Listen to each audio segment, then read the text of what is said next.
Welcome back to Words of Life, everybody. I'm Bernie Dake, and I am so excited to share this panel of people with you. We're talking about what the church looks like in a post-COVID world. We've got 7 friends from around the 15 southeastern United States and the District of Columbia. I'm going to let them introduce themselves, and then we're going to get right into the conversation. Lieutenant? Yeah, so I'm Nick Aroki. My wife and I are serving in Stillwater, Oklahoma. We just moved there. We served in Fayetteville, Arkansas for 4 years before, and so we're excited to be there. Awesome. I'm Captain Liz Blushevitz, all the way from Huntington, West Virginia. Excited to be here. I'm in my 5th year of officership, and so God has been good. And I came out of Baltimore, and so I'm excited to be in Maryland, West Virginia, and soon to be Potomac Division. Heavy is the head of a Salvation Army officer after 5 years because Woo, yeah. they put on another star. It didn't fall out of the sky either. That's right. Hello everybody, my name is Chris, and my wife Carla and I are the pastors of the Salvation Army Church in Frederick, Maryland. It's a beautiful place to be. Amen. Yeah. My name is Jeremy Rowland. I'm from the Atlanta area, specifically in Gwinnett County. And I am what they call the Corps Sergeant Major, which means the head elder of the Salvation Army Church there in Gwinnett County. And I'm a lifelong Salvation Army member and a Salvation Army officer's child. But it's great to be here with you as well. Amen. I'm glad you're here too, Jeremy.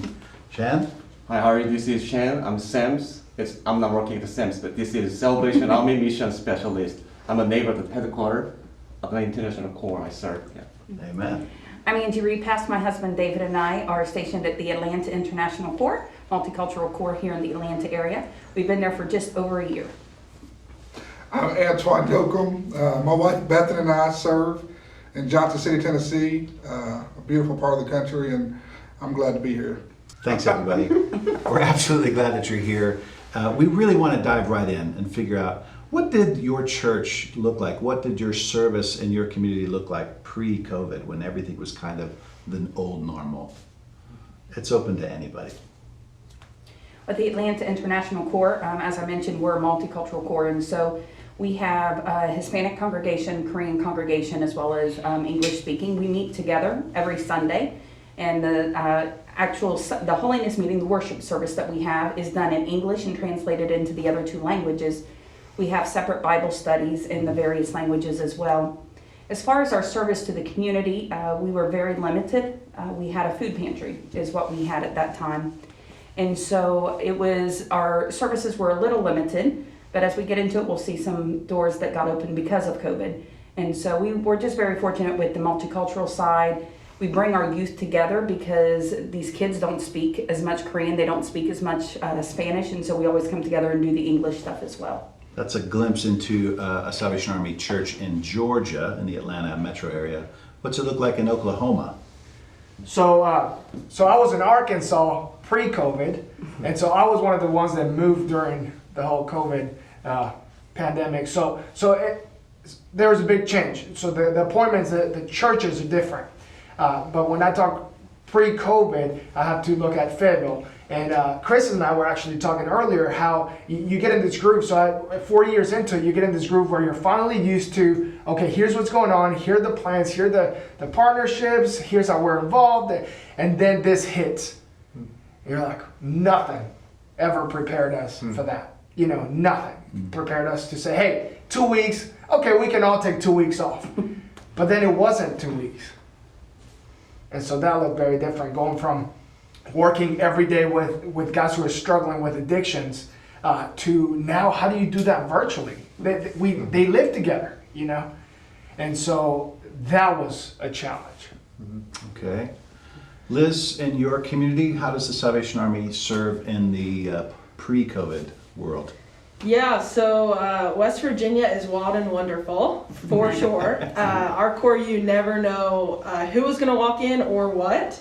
Our core is very engaged with all forms of life, and so we've had chickens and cows in our core for an animal show.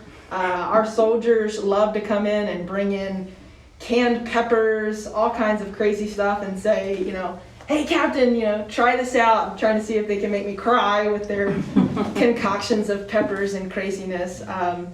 But really, the core in Huntington is so much a family, and it's everybody is in everybody's life and everybody's business, whether you want it or not. And so one of the best things about the Huntington Core, I would say, would be the evangelism and discipleship. The accountability that comes with, you are a soldier, and so you are expected to know Jesus and then drag people with you. And so that is a very intentional, our Sunday night meetings are probably the thing I miss the most, because that's when we would have 70 to 100 people in our chapel from the street who for the first time, that's when they're hearing about Jesus. And so we would do a feeding program on Sunday nights, and it would just be, if you can picture mass chaos centered around Jesus, that is the Huntington Core. And you just never know what's going to happen, who's going to, say I have a testimony, and who's going to encourage somebody. It was just a blessing, and I think that's the Appalachia spirit is that just we're hard workers, and we're going to show up, and so that was our core pre-COVID. Gotcha. Now, Chen, you're serving in the same core or church that Angie's in, Major Repass, and so I'm gonna pass you on this one and go right over to Antoine and say, what is your community? What does your church look like in community where you serve?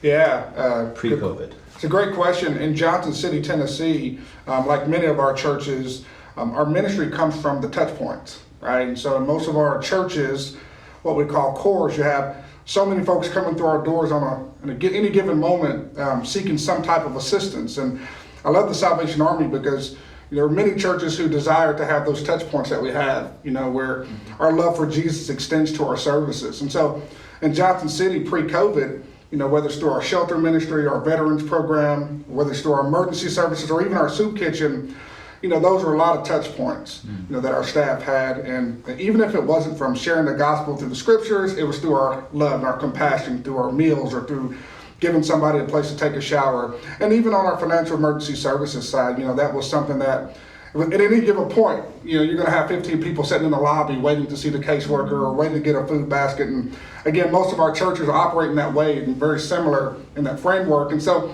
pre-COVID, that was our normal routine. There were places to build, and there were places to, or intersections, I guess, to have those conversations if they came about, if somebody needed prayer or somebody was just going through a rough time. And so COVID obviously has made a lot of that go away initially, and obviously that's what these conversations are for, that we get to talk about how do we continue to have those intersections with people and continue to seek out those relationships where evangelism and discipling happens with people. So yeah, good times. Yes, indeed. We'll go way up north, at least the furthest north represented in this room, to Frederick, Maryland. Chris, what's it look like? What's the Salvation Army look like in your community? To me, it's the Great White North. Being from Georgia, Maryland is the Great White North. It's, we're close to DC, close to Baltimore, close to Gettysburg, Pennsylvania. It's lots of Civil War history. It's a great area. And climate-wise, you get a lot of snow, right? Well, they told us, though, that there would be a lot of snow. We haven't had a real big snow yet. Okay. But I'm waiting on it. Gotcha. I'm waiting on it. We have a beautiful core with beautiful, lovely people. Thriving women's ministry. On Monday nights we have character building, followed by community music classes where we bring in people from the community to help teach. I mean, it's a great time. We serve around 30 kids every Monday night. Wednesday Bible study, women's ministries, men's ministries. We still have a scrapbooking ministry that meets once a Saturday. A lot going on at the core. But then, pre-COVID, it took us 8 months to open up a day center for the homeless. The city, the county, they said, hey, we need someone to step up. The homeless have nowhere to go during the day. Took us 8 months to get it going, and then COVID showed its face, and we had to shut down. Lots and lots of doors were opening. God was opening doors left and right, and we believe that the doors are still there, and we believe that He will. Some of them are closed right now, but we believe God's hand is on that doorknob, and they're gonna open back up. Okay, thanks, Chris. And now we haven't heard from Jeremy, but Jeremy is actually at a Salvation Army in Lawrenceville, Georgia, not too far outside of Atlanta. and he has a lot to offer. We're looking forward to hearing what he has to say with the rest of our panelists, and particularly what a post-COVID church looks like. So join us on our next episode as we discuss this a little further.